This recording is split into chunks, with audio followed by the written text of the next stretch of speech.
And joining us on WHKY-TV News is District Attorney Scott Reilly. We decided to take things outdoors this month for our report, get a little fresh air, enjoy this late October air, and it's good to see you as always. Thank you very much, Rob. I appreciate it. A lot going on as far as the DA's office. You're staying very busy trying to resolve cases.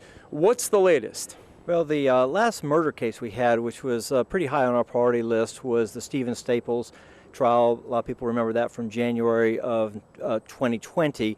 And then, of course, COVID delayed it for a whole year, but we finally disposed of that October the 10th. We called the case for trial, and he ultimately came in and pled guilty and received a sentence of 30 years. This was a particular heinous crime. I mean, I know all murders are. This one was maybe because it was all captured on a Ring camera, and it was somebody, Stephen Staples, had come in and had attacked our victim, Andres Moscati. When Andres Moscati walked out of his home, the defendant tackled him, struck him over the head a number of times, and then shot him, and then proceeded, as Mr. Moscati lay dying in his doorway, proceeded to break into the home and step back and forth and go over his body as he took numerous things from the Moscati home. So it was very difficult to watch. It was a cold murder. And we're very glad that we were able to bring justice to the Moscati family.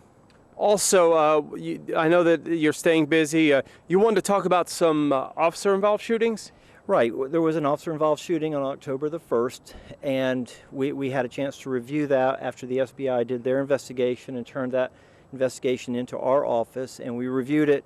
This was also captured all by body cam, so it's not a question as to what happened. We could actually see exactly what happened, and we ruled that there was no criminal misconduct on behalf of any Catawba County Sheriff's officer. In fact, we thought they acted in a very professional manner, and their training was very obvious to see in that case. In that case, a person had kidnapped their own son by gunpoint in the early morning hours of October the 1st, and then had his son drive him over to his estranged wife, and that's who he had wanted to see.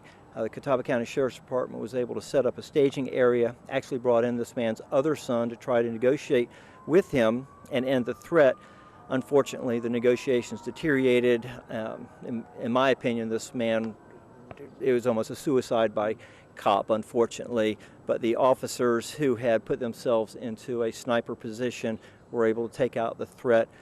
I truly felt that there was nothing that they could do to end this threat or danger to the third person in any other way. I know this is always the last resort, and it's unfortunate, but I did not see any other way that this could have ended.